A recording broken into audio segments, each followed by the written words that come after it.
시간 오늘 우리에게 주신 하나님의 말씀 신약성경 히브리서 11장 13절부터 16절의 말씀입니다.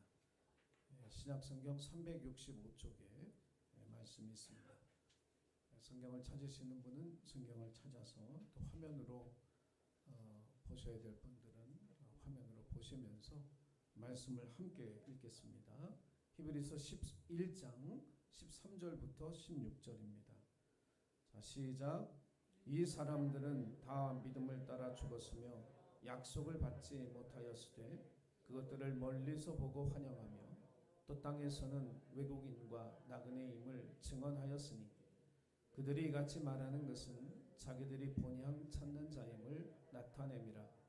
그들이 나온 바 본향을 생각하였더라면 돌아갈 기회가 있었으려니와 그들이 이제는 더 나은 본향을 사모하니 곧 하늘에 있는 것이라. 이러므로 하나님이 그들의 하나님이라 일컬음 받으심을 부끄러워하지 아니하시고 그들을 위하여 한 성을 예비하셨느니라. 한 주간 세상 속에 바쁘고 분주한 시간들을 보내고 오늘 성령 강림 주일입니다. 5월 네 번째 주일 가정의 달이기도 하고 이날에 이 아침에 주님을 예배하기 위해서 모인 여러분 한 분 한 분을 주의 이름으로 환영하고 또 사랑하고 축복합니다. 본향을 향하여라고 하는 설교의 제목 뒤에 본향을 향한 나그네 이렇게 붙였으면 좋겠다 하는 생각이 들었습니다. 2021년 지난해 통일부의 통계를 보니까 이산 가족들 4만 7천 명이 조금 넘는 사람들이 고향 방문과 가족 상봉을 신청했다는 보고가 있습니다. 1953년 7월에 전쟁이 끝난 이후에 헤어졌던 그 가족들이 만나고 싶어서 이런 그 고향의 땅에 가고 싶어서 간절한 마음으로 가족의 만남을 고향 방문을 신청한 어르신들의 소망이 점점 불가능한 것이 되어지는 것 같아서 마음이 아픕니다. 사랑하는 가족들을 북에 두고 내려와 눈만 감으면 그 얼굴이 떠오르고 눈만 감으면 그 산천과 그 집, 그 풍경이 여전히 기억에 생생한 몸은 이곳에 와 있지만 마음은 고향을 담고 살아가는 이산 가족들을 우리가 기억하면서 이 땅의 삶을 살아가는 우리도 그런 나그네와 같다라고 하는 오늘 이 본문의 말씀을 통해서 하나님께서 우리에게 주시려고 하는 그 메시지를 마음에 새기고 깨닫는 귀한 시간이 되기를 간절히 소원합니다. 월남하신 분들이 많이 살았던 지역이 강원도 지역 그리고 이북이 보이는 강화도에 많이들 사셨습니다. 이유는 이제 통일이 곧 될 거니까 통일만 되면 빨리 내 고향으로 가야지 하고 그곳에 사셨던 거죠. 그 땅에 정착할 생각이 없었는데 70여 년의 세월이 흘러가다 보니까 가고 싶어도 못 가는 땅, 이제는 이곳이 제2의 고향이 되어져 버린 삶을 이산 가족들이 살고 있습니다. 히브리서 11장 오늘 13절부터 16절까지 말씀을 우리가 읽었는데요. 히브리서 11장은 전체적인 별명이 믿음의 장입니다. 믿음의 이야기가 가득한 그런 이야기죠. 그래서 믿음의 선조들의 믿음의 싸움, 또 믿음의 승리, 믿음의 여정 이것들을 우리에게 소개해 주면서 그들의 정체성이 뭔지, 그들이 믿음으로 살았다는 것의 의미가 뭔지를 우리에게 소개해 주면서 바로 오늘 이 시대를 살아가는 믿음의 후배인 우리들도 그들과 똑같은 정체성을 가지고 살아가야 한다는 하나님의 음성이 이 본문 속에서 들려집니다. 우리 믿음의 선조들은 하나님의 약속은 받았지만 그것을 누리진 못했어요. 모세가 느보산 위에 올라가서 하나님이 주신 가나안 땅을 바라보기는 했지만 그는 그 땅에 들어가지 못했습니다. 약속은 있었지만 그것을 실현하지 못하고 믿음을 따라 살다 죽어간 그 선조들, 그러면서 그들은 스스로를 말하기를 우리는 이 땅에 나그네요 이방인이라고 본향을 찾는 사람이라고 오늘 말씀 속에 고백하고 있습니다. 우리는 그렇게 우리 자신을 정의하고 싶지 않겠지만 이 조상들이, 믿음의 조상들이 했던 이 이야기가 바로 오늘 우리의 정체성입니다. 우리는 이 땅의 나그네요 이방인이요 본향을 찾는 사람들입니다. 이제 이 땅에 살아보니까, 세상을 살아보니까 여러분, 이 세상에 나그네와 이방인으로 산다는 게 얼마나 힘든지 우리가 알죠. 그래서 이제는 이 땅의 정착민이 되고 이 땅의 주인이 돼서 살아가고 있는 우리들, 그런 마음을 가진 우리들에게 오늘 본문의 말씀을 통해서 하나님은 우리에게 다시 깨닫게 하시는데, 너는 나그네야, 너는 이방인이고 너는 더 나은 본향을 향해 가고 있는 순례자라고 말씀하고 있습니다. 지금은 아마 이 가수분이 돌아가셨겠죠. 최희준 씨라는 분이 인생은 나그네길, 어디서 왔다가 어디로 가는지 구름이 흘러가듯 떠돌다 가는 길에 정일랑 두지 말자, 미련일랑 두지 말자. 노래를 한번 할까요? 인생은 나그네길, 구름이 흘러가듯 정처 없이 흘러서 간다. 아주 구성진 그 노래를 통해서 인생은 나그네 같이 길을 걸어가는 그런 삶이라고 노래했습니다. 근데 이 노래의 가사가 정말 마음에 와닿는 분들이 있죠.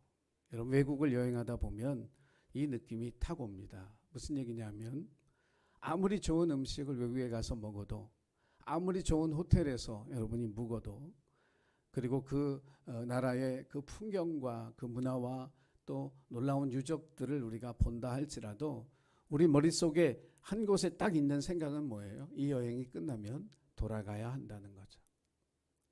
여행하는 그곳이 내가 영원히 살 곳이 아니라는 거예요.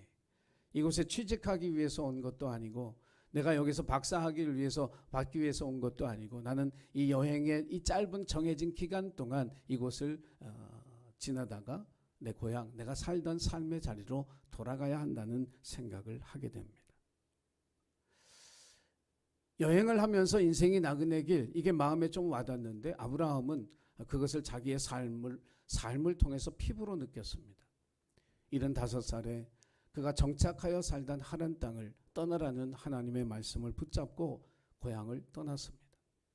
그리고 그는 2번 다시 고향에 돌아가겠다는 생각을 하지 않았습니다. 그리워하지도 않았습니다. 그 땅에 가고 싶은 마음을 아예 끊어냈죠. 아들 이삭을 장가 보낼 때도 하인에게 당부하기를, 절대로 내 아들을 그 땅으로 데리고 가지 마라.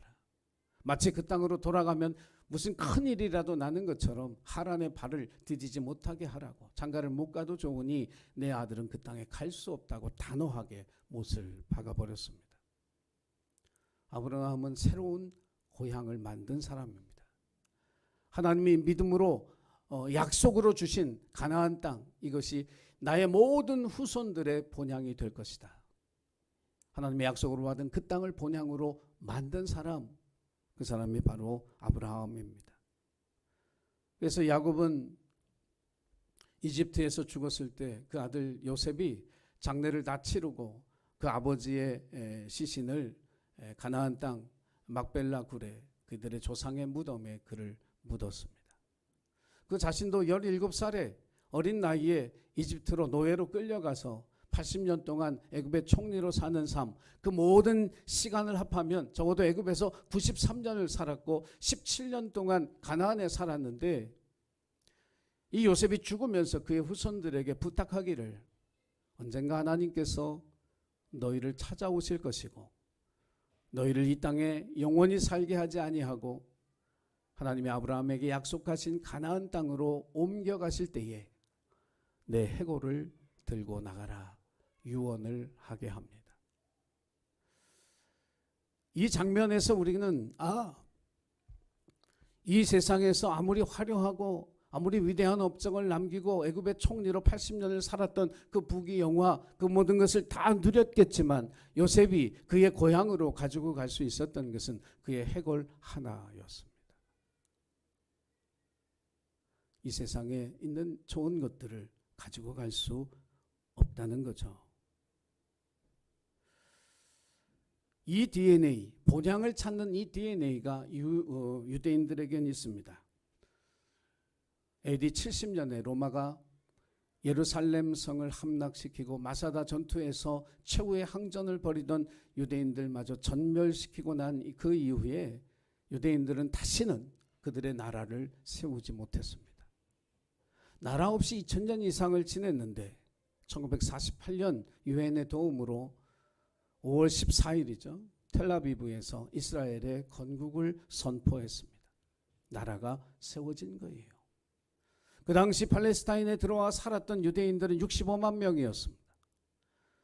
이제 그 사람들이 나라를 세우고 나서 전 세계에 흩어져 있는 유대인들에게 이야기했습니다. 시온으로 돌아와라. 하나님이 아브라함에게 주신 그 약속의 땅으로 돌아와라. 이 메시지를 보냈어요. 지금 유대인의 인구가 이스라엘의 인구가 900만 명이 넘습니다. 그 중에 반은 그 땅에서 살아가면서 아들을 낳고 딸을 낳고 그렇게 해서 번성한 사람들이지만 그 중에 절반은 정착했던 그 땅의 모든 것을 다 버리고 아브라함에게 주신 그 약속의 땅에 살기 위해서 이주한 사람들이 반 정도가 됩니다. 수십 년 수백 년 동안 거기서 살아오면서 살았던 그 삶의 모든 것들을 다 포기하고 시온으로 돌아온 이 정신, 그래서 그들이 살아가는 모든 삶의 자리에서 우리는 나그네라고 하는 이방인이라고 생각했던 그 정신, 이것이 계속해서 그들의 믿음 안에 이어져 가고 있습니다. 유대인들은 어디든지 터를 잡으면 항상 쉽게 버릴 수 있는 것들을 직업으로 택했습니다. 그래서 그들이 많이 했던 게 야채 장사예요. 쉽게 버리고 갈 수 있는 것. 그리고 돈을 버니까 뭐에 뛰어들었느냐면 금융업에 뛰어들었죠. 보석 장사. 보석상을 차리고 생활하다가 나라에서 부르면 시온으로 가기 위해 상자 하나의 보석 다 담고 가면 되니까 언제든지 떠날 준비를 하고 그들이 정착한 곳에 영원히 살지 아니하고 아브라함이 약속한 하나님이 주신 그 땅에 가고 싶어서 그 마음으로 살았던 사람들이 유대인들입니다. 이것이 초대교회의 신앙적 전통이 되었고 2000년이 지난 오늘 우리에게까지 영향을 미치고 있는 신앙의 정신입니다. 하지만 오늘 우리들은 나그네로 살고 싶어 하지 않습니다. 한 곳에 정착해서 안정적인 삶을 살고 싶어 하죠. 될 수 있으면 많은 금을 모으고 싶어 합니다. 더 넓은 땅이 있다면, 가질 수만 있다면 더 넓은 땅을 갖기를 원합니다. 더 큰 평수의 집을 원하고 더 좋은 차를 원하고 큰 창고를 지어서 삶의 여유를 가질 수 있는 조건이 되기만 한다면 큰 창고를 짓고 여생을 편안하게 살아갈 수 있는 것들을 그곳에 쌓아두고 싶어 합니다. 더 큰 명예를 얻고 싶어 합니다. 더 큰 성공을 거두기를 원합니다. 더 많은 사람들의 인정을 받고 살고 싶어 합니다. 본향을 향해 여행하는 나그네가 아니라 이 땅의 주인이 되어 살아가고 싶은 그런 마음을 갖는 것입니다. 제가 개척을 하고 목회를 할 때 제 친구 하나가 ING 생명에 보험 일을 하던 친구가 하나 있었습니다. 그 친구가 저를 찾아와서 보험을 들라고 했어요. 그래서 무슨 보험을 들어? 그랬더니 생명보험을 들으라는 거예요. 근데 저는 그 말이 되게 기분 나빴습니다. 목사를 찾아와서 보험을 들라니 얘가 나를 어떻게 보는 거야? 그런 생각이 들었어요. 근데 그 친구 얘기는 그거예요. 너는 목회하다 죽으면 천국 가면 그만이지만 와이프하고 애들은 어떻게 할 거냐? 그걸 위해서 보험을 들라는 거예요. 그래도 단칼에 거절했습니다. 왜냐하면 보험을 드는 건 내가 하나님을 온전히 신뢰하지 못하는 것처럼 나에게 느껴졌어요. 그래서 들지 않았습니다. 2년이 지났는데 지방에서 목회하던 한 선배 목사님이 심근경색으로 갑자기 세상을 떠났습니다. 그때 그분의 나이가 50세였어요. 남겨진 사모님하고 중학생 하나, 초등학생 하나 그렇게 딱 남았는데 들려오는 소리가 뭐냐면 목회하시던 교회가 큰 교회가 아닌 개척교회였는데 그 교회에서 사모님에게 말씀하기를 언제까지 저희 교회가 사모님을 또 가족을 돌봐드릴 수 없으니 이제 그 집에서 다른 집을 준비해서 나가시면 좋겠습니다. 그 얘기를 딱 들었는데 남의 일 같지 않더라고요. 그래서 그 친구를 불렀습니다. 야, 나도 생명보험 하나 들자. 그래서 생명보험을 들었는데 내가 죽으면 얼마 나오는 거였냐면 4천만 원 나오는 거였어요. 돈이 없으니까 그 정도죠. 한 2, 3억 돼야 되는 거 아닌가요? 4천만 원짜리 생명보험을 하나 들었어요. 근데 그걸 들고 나서 기도가 안 되는 거예요.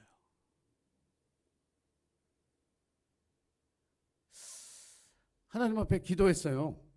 죄송하다고 그랬어요. 죄송하다고. 드레핀 그 백합화 하나도 입히시는 하나님이신데, 공중 나는 참새 한 마리도 다 먹이시는 하나님이신데, 내가 그 하나님을 온전히 믿지 못하고 보험을 들어서 부끄럽다고. 나중에 그 보험은 해약했습니다. 요즘은 이제 은퇴를 하시는 어떤 선배 목사님이 그래요. 당신은 교회에서 한 달에 200만 원씩 은퇴를 위한 연금보험을 들어드린다는 거예요. 잘 마음에 새겨 들으시고 잊어버리세요. 나한테도 그렇게 해달라는 얘기 절대로 아니니까. 이게 정말이에요. 오해하지 마시고. 근데 그 얘기를 듣는 순간 순간적으로 부럽다 그런 생각이 들었어요. 여러분 아시죠? 부러우면 지는 거예요. 예? 부러우면 지는 거예요. 그러면서 저 스스로 생각하기를, 야, 서목사 너도 믿음 없다. 그런 생각이 들었어요. 무슨 얘기냐 하면 우리가 하나님을 믿고 산다고 하는데 우리의 노후에 대해서 하나님을 믿기보다는 내가 준비해야 된다는 생각이 앞서 있다는 거죠. 그래서 여러분 세상에 나가서 다 들으신 거 다 해약하라는 얘기는 절대로 아니에요. 그러시면 안 돼요. 제가 하고 싶은 이야기는 그걸, 우리가 이 세상을 살아가면서 이 땅에 영원히 살 것처럼 세상 사람들과 똑같은 방식으로 살아서는 안 된다는 거죠. 믿음의 사람은 하나님을 의지하는 믿음으로 자신의 가정과 자신의 노후와 자신의 자녀들을 하나님 앞에 온전히 맡길 수 있는 믿음으로 살아가는 사람이 그리스도인인 줄로 믿습니다. 박영만이라고 하는 분이 끝내지 않은 마침표라고 하는 재미난 책을 썼는데, 그 책은 뭐냐면 전 세계의 유명한 사람들 묘비명, 그 묘비명에 적힌 그 글만 모아서 책을 썼어요. 102명인데 그 중에 유토피아라고 하는 책을 썼던 토마스 무어의 이야기가 그 책 속에 들어 있습니다. 이 토마스 무어는 굉장히 그 다재다능한 그런 사람이었어요. 인문학자였고 정치가였고 판사였고 외교관이었고 교수였고, 그 당시 영국의 유명한 옥스퍼드, 케임브리지 두 대학의 총장을 다 역임한 사람이에요. 영국왕 헨리 8세가 이 사람을 너무 아끼고 사랑해서 왕 바로 밑에 있는 대법관에 그를 임명해서 나라를 정말 왕과 함께 다스려가는 그러한 중요한 인물로 그를 세웠습니다. 헨리 8세가 그렇게 세운 데는 이유가 있었어요. 자기를 사랑하고 자기를 아껴주는 이 사람이라면 자기가 부딪힌 문제 하나를 해결해 줄 수 있을 거라고 생각했어요. 그게 뭐냐면 왕비 캐서린하고 난 이혼하겠다. 그 얘기를 하게 된 거죠. 토마스 무어가 허락해 줄 줄 알았어요. 영국교회 모든 성직자들이 다 찬성하고 신하들이 찬성하고 감히 누가 왕을 거역하겠어요. 토마스 무어가 안 된다 그랬어요. 왕의 죄라고 얘기했어요. 그리고 대법관 직위를 버립니다. 깜짝 놀랐어요. 왕이. 네가 어떻게 나한테 그럴 수가 있어. 토마스 무어는 자기 신앙 양심에 그럴 수가 없었어요. 왕이 이 사람을 회유하려고 35만 파운드, 오늘날로 치면 수십억에 가까운 그러한 돈을 뒤로 대주려고 했는데 거절했어요. 새로운 왕비의 즉위식에 네가 참석만 하기만 하면 대법관의 직위를 돌려주고 모든 거 다 회복시켜 줄게. 거절했습니다. 왕이 너무 화가 나서 영모죄로 토마스 무어를 잡아다가 런던 탑에 가뒀어요. 재판을 받았죠. 그가 재판정에서 그렇게 말했습니다. 나는 아무도 해친 사람이 없습니다. 누구에게도 해로운 말을 한 적이 없습니다. 다만 내가 가진 믿음 때문에 내가 살 수 없다면, 죽어야 한다면 나는 죽겠습니다. 결국 단두대의 칼날에 목이 잘려 죽었습니다. 역적으로 죽었기 때문에 그의 장례식도 초라했고 그의 무덤도 초라할 수밖에 없었죠. 그가 죽은 지 400년이 지난 1935년 로마 교황청은 그를 성인으로 칭호했고요. 그에게 묘비명을 세워 써줬습니다. 그 묘비명에 이렇게 쓰여져 있습니다. 고결한 양심, 불멸의 영혼. 토마스 무어가 생각했던 유토피아는 4가지의 특징을 가지고 있는 나라였습니다. 첫째로는 재산을 공유하는 나라. 사도행전에 보면 초대교회가 그들의 재산을 공유했던 것처럼 그는 그의 신앙 안에서 유토피아, 우리가 꿈꾸는 가장 완벽한 이 지구상의 나라는 재산을 공유하는 나라가 되어야 한다. 두 번째는 교육이 평등한 나라.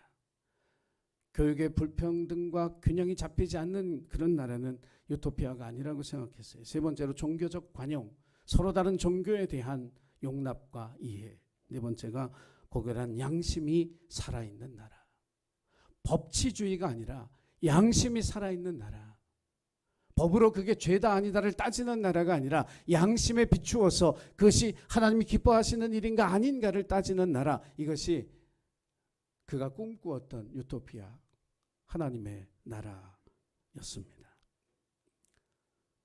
세상에 집착하지 아니하고 세상 사람들이 원하던 그 모든 것을 다 포기하고 이 땅을 나그네로 살았던 사람의 증거가 바로 토마스 무어입니다. 나그네는 이 세상을 살아가면서 자기의 의지를 포기하는 사람입니다. 자기를 이 땅에 보내신 하나님의 뜻을 따라 순종하며 살아가는 사람이 나그네예요. 내가 내 고집을 부리고 내 생각을 고집하며 내 판단대로 살아간다면 여러분 그건 이 땅을 나그네로 사는 것이 아니라 주인이 되기 위해 살아가는 삶의 모습입니다. 나그네는 더 많은 것을 소유하기 위해서 살지 않습니다. 우리의 존재를 통해 우리의 삶을 통해 우리를 이 땅에 보내신 살아계신 하나님을 증거하기 위해서 사는 것이 나그네의 삶의 목적이에요. 그래서 언제든지 주님이 부르실 때 아멘 하고 천국에 갈 수 있는, 천국으로 떠날 수 있는 준비가 된 성도. 이것이 오늘 본문이 말하는 나그네임을 기억하고 그렇게 천국을 향해 언제든지 갈 수 있는 준비가 되어진 저와 여러분이 되기를 주의 이름으로 간절히 축원합니다. 오늘 말씀 속에서 두 번째로 우리가 생각해야 하는 것은 나그네는 그렇다면 어떻게 살아가야 하는가, 어떤 삶의 방식으로 살아가야 하는가, 이것에 대한 고민이 우리에게 있어야 합니다. 나그네로 살아가는 이 땅의 삶에서 가장 중요한 건 뭐냐면 가치를 분별하는 능력이에요. 그러니까 어떤 것이 가치 있는 것인가, 어떤 것은 버려야 할 것인가를 분별할 줄 알아야 합니다. 그래야 어떤 것은 소유하지만 어떤 것은 소유하지 않아도 된다는 것이 판단이 되는 거예요. 여러분 집에 계절이 바뀌면 옷 정리하시죠? 그냥 안 하고 그냥 계속 사세요? 아, 힘들어요. 그죠? 겨울 지나고 이 봄, 여름 옷 꺼내놓고 또 이제 겨울이 되면 이 옷 집어넣고 겨울 옷 꺼낼 때 보면 1년 내내 한 번도 안 입은 옷 있어요? 없어요? 우리 교인들은 정말 질서 있게 사시네. 불필요한 소비도 안 하시고. 박 권사님만 있다고 자책하지 마세요. 다들 있어요. 말씀 안 하셔서 그렇지. 1년 내내 안 입은 옷 있어요. 살림 사시는 주부들은 알 거예요. 저거 텔레비 보고 사놨는데, 광고 보고 사놨는데 1년 동안 한 번도 안 쓴 것들도 있어요. 왜 그럴까요? 가치 판단을 못하기 때문에 그래요. 나그네로서 이 땅을 살아가면서 여러분 그 분별력을 하늘에 구하는, 하나님께 구하는 지혜로운 성도가 되시기를 주의 이름으로 축원합니다. 그래서 이걸 가져야 될 것인지 갖지 말아야 될 것인지를 판단해야 되는 거예요. 다윗이 사울 왕이 굴 속에 들어와서 그 왕을 죽일 수 있는 기회, 자기가 왕이 될 수 있는 기회가 생겼을 때 그 기회를 포기해 버리거든요. 사울 왕을 살려주거든요. 왜? 어떤 것이 더 가치 있는 것인가를 알았기 때문에, 그게 분별이 됐기 때문에 사울 왕을 살려요. 정말 중요한 것은 왕을 죽이고 자기가 왕이 되는 것이 아니고, 자기 인생에 가장 가치 있는 일은 뭐냐면 하나님의 마음에 드는 사람이 되는 거예요. 저는 그 목표가 우리의 삶의 목표가 되기를 주의 이름으로 축복합니다.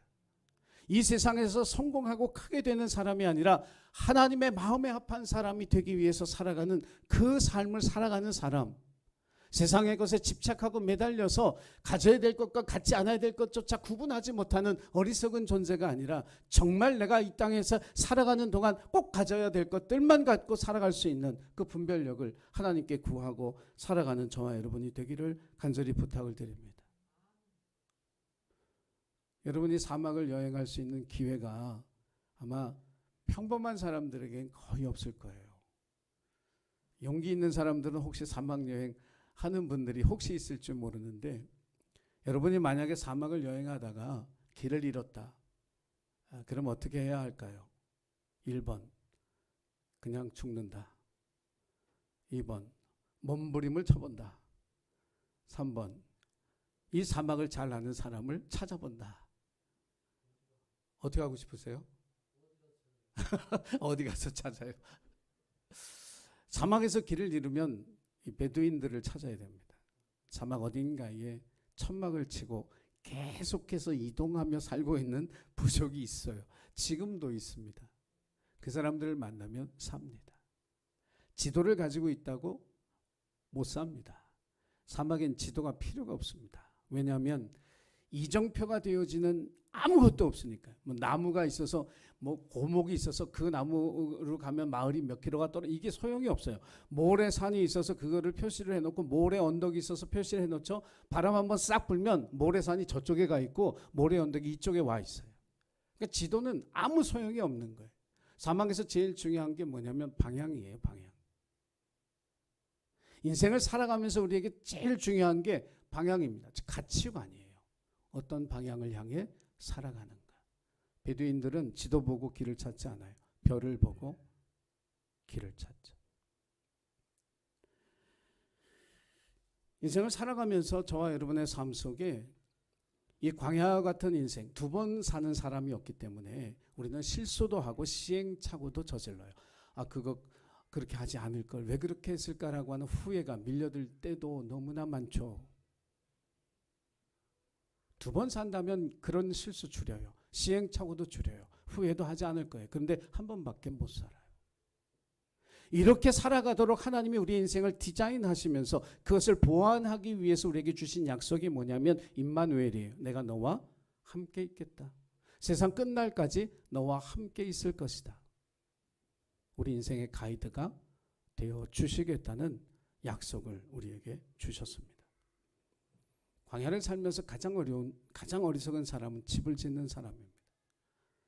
금덩어리를 모으기 위해 창고를 짓는 사람이죠. 광야에서는 아주 쉽게 이동하기 위해 텐트를 쳐야 하고요. 그날의 양식으로 기뻐하고 감사할 수 있어야 합니다. 금덩어리를 모아서는 안 되고 금덩어리를 팔아서 물을 사야죠.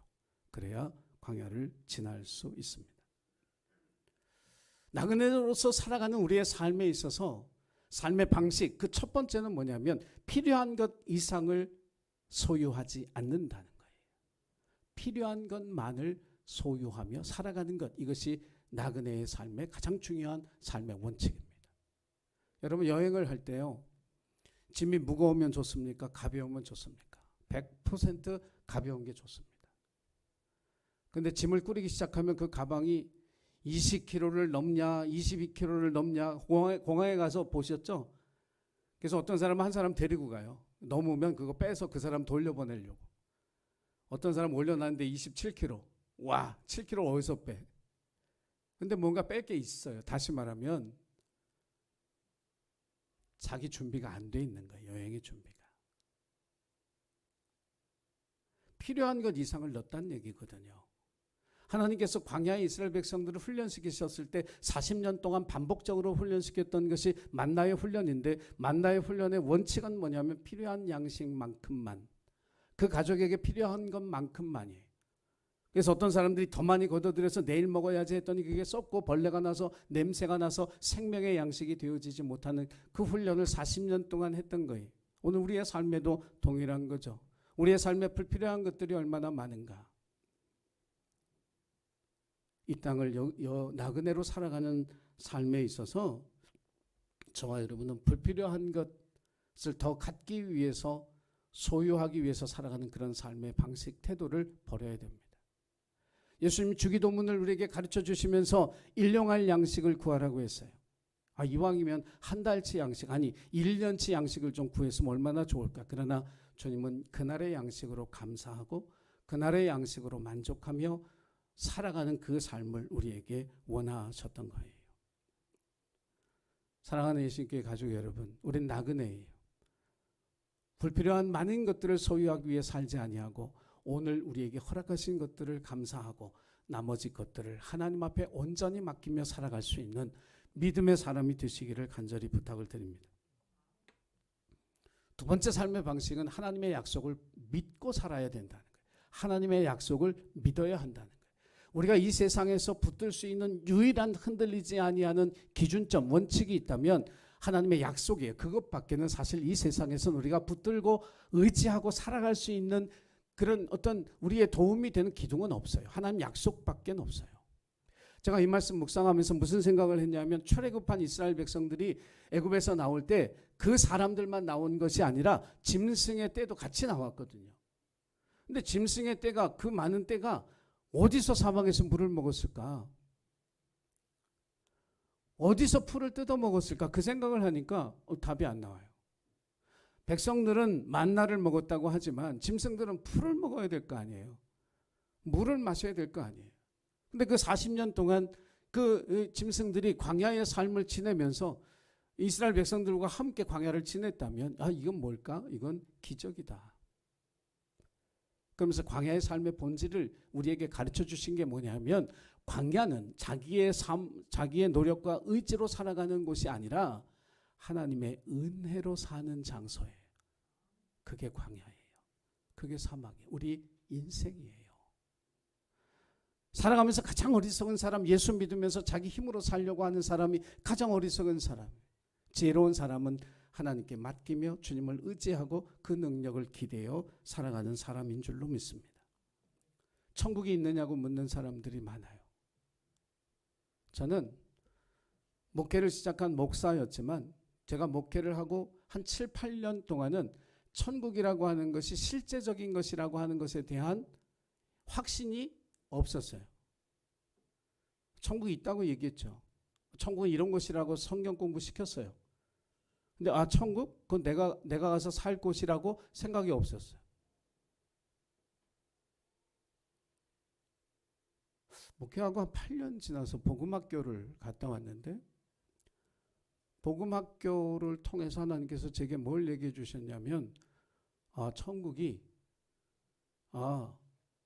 마치 안방에서 건너방 가는 것과 똑같은 거구나. 그걸 제가 느끼고 알았어요.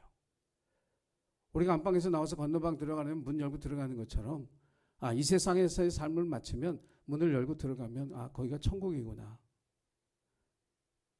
있느냐 없느냐, 이 질문에 대해서는 우리가 하나님의 약속을 믿느냐 안 믿느냐, 여기에 달려있는 거죠.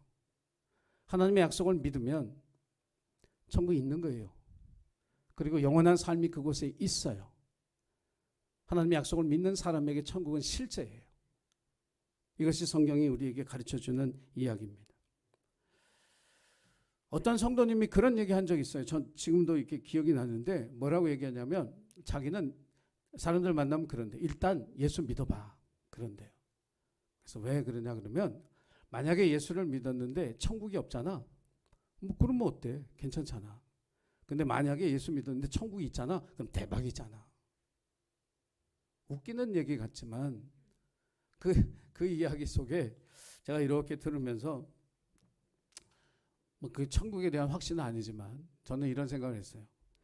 그 양반이 만약에 천국에 간다면 천국이 정말 생소하고 낯설겠다. 여러분, 우리가 미국에 뭐 공부하러 가든 이민을 가든 이 땅에서 영어 배우잖아요. 미국 사람들 만나서 얘기하고 그 사람들의 문화를 뭐 익히고 싶어하고 생각을 듣고 싶어하는 그런 훈련들을 여기서 시간들을 막 보내잖아요. 왜 그러냐면 거기 가서 잘 살려고, 잘 적응하려고. 여러분, 천국은 여기 있다 저기 있다 할 것이 아니라 예수님 말씀대로 우리 가운데 있다는 거죠. 다시 말하면 우리 삶의 자리, 이 믿음의 공동체인 이 교회 안에서 경험할 수 있을 뿐만 아니라 작은 천국으로 주신 가정 안에서, 세상 속에 우리의 일터로 주신 직장 안에서 하나님의 나라를 경험할 수 있는 거예요. 그 나라를 경험하고 살면 천국에 갔을 때 전혀 낯설지 않죠. 저는 저와 여러분이 그렇게 되었으면 좋겠어요. 천국이 정말 생소한 것이 아니라 우리 교회에서 경험하고 우리 가정에서 경험하고 내 일터에서 경험했던 그 나라, 내가 여기서 이제 영원히 사는구나. 사랑하는 예수님교회 가족 여러분, 본향을 향한 나그네, 하나님의 약속이 있기 때문에 이 광야의 삶을 이겨낼 수 있고 이 광야의 삶이 끝날 것이라고 하는 사실을 알게 되는 거예요. 그 약속을 붙들고 살아가는 하나님의 백성들이 되시기를 주의 이름으로 부탁을 드립니다. 이 시간에 우리 같이 찬양 한 곡 같이 부르고 잠깐 기도했으면 좋겠습니다. 우리가 이 땅을 살아가는 나그네임을 고백하며 필요한 것 이상을 구하지 아니하는 그런 삶을 살게 하시고 하나님의 약속을 굳게 붙들고 살아가게 해달라고 이 시간에 우리 같이 찬양하고 기도하겠습니다.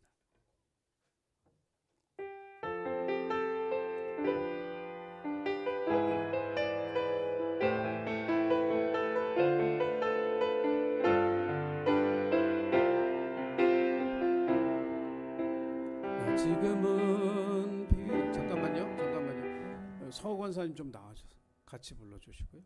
이정섭 집사님도 좀 나와서 같이 불러주시면 좋겠어요.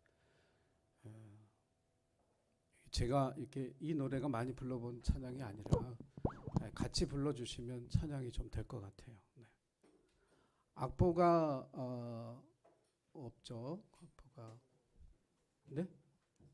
보면대를 보면서 저쪽 화면을 보시고 하시면 될 것 같아요. 자, 우리 같이 찬양하겠습니다.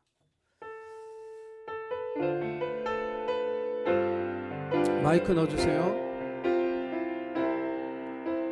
나 지금은 비록 땅을 벗하며 살지라도 내 영혼 저 하늘을 디디며 사네.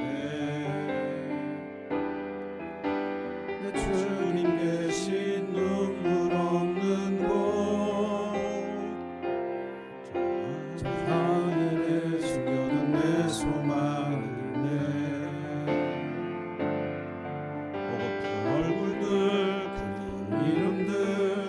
많이 생각나. 때론 가슴 터지도록 기다려지는 곳, 내 아버지 넓은 분날 맞으시는 저 하늘에 사둔 내 소망이 있네.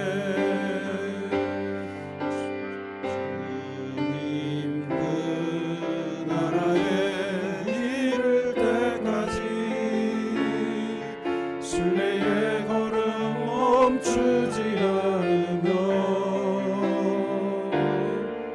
어떤 시련이 와도 나 두렵지 않네. 주와 함께 걷는 이 길. 우리 다시 한번 나 지금은 비록 함께 찬송하겠습니다.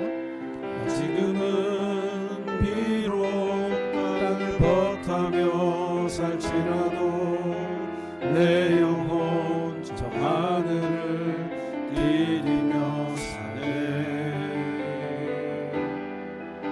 내 주님 계신 눈물 없는 곳, 저 하늘에 숨겨둔 내 소망이 있네. 보고픈 얼굴들 그리운 이름들 많이 생각나.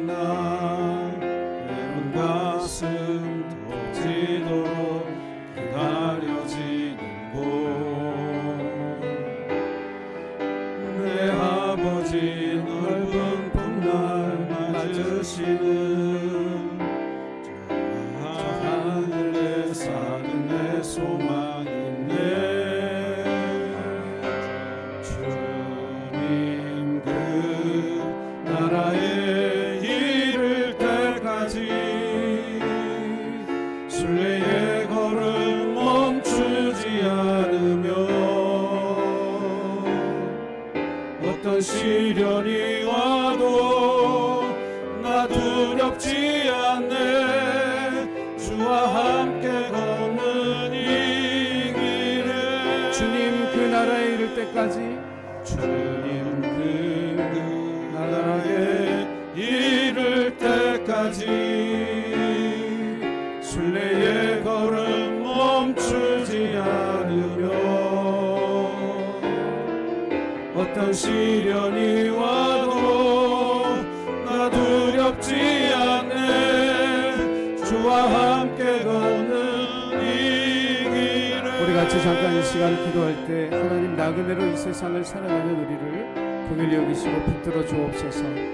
필요한 것들, 필요하지 않은 것들, 소유해야 할 것들, 소유하지 않아야 할 것들을 분별하는 지혜를 주시고 주님의 약속을 붙들고 주님과 동행하며 이 광야 같은 인생을 살아가는 하나님의 백성이 되게 하옵소서. 거룩하신 하나님, 오늘 이 시간 우리가 이 땅을 나그네요 이방인으로 살아가고 있음을 말씀을 통해서 다시 한번 확인하게 하시니 감사합니다. 주인이 되어 많은 것 소유하고 살아가려고 하는 욕심, 우리의 잘못된 탐욕을 하나님 앞에 버리고 회개하게 도와 주옵시고 이 광야 같은 인생을 사는 동안 우리에게 꼭 있어야 할 것들 일용할 양식으로 만족하며 감사하며 기뻐하는 삶을 살아가는 우리 모두가 되어질 수 있도록 은혜를 베풀어 주옵소서. 광야를 건너 가나안 땅이 있다는 그 약속을 믿고 이스라엘 백성들이 광야 40년을 버텼던 것처럼 우리 인생의 광야를 살아가는 우리 모두에게 하나님의 위대한 약속, 천국의 약속이 있음을 기억하며 날마다의 삶의 어려움과 역경과 시련 속에 그 나라의 소망으로 하루하루를 살아갈 수 있는 믿음의 백성들 될 수 있도록 축복하시고 함께하여 주옵소서. 예수님의 이름으로 기도하옵나이다. 아멘.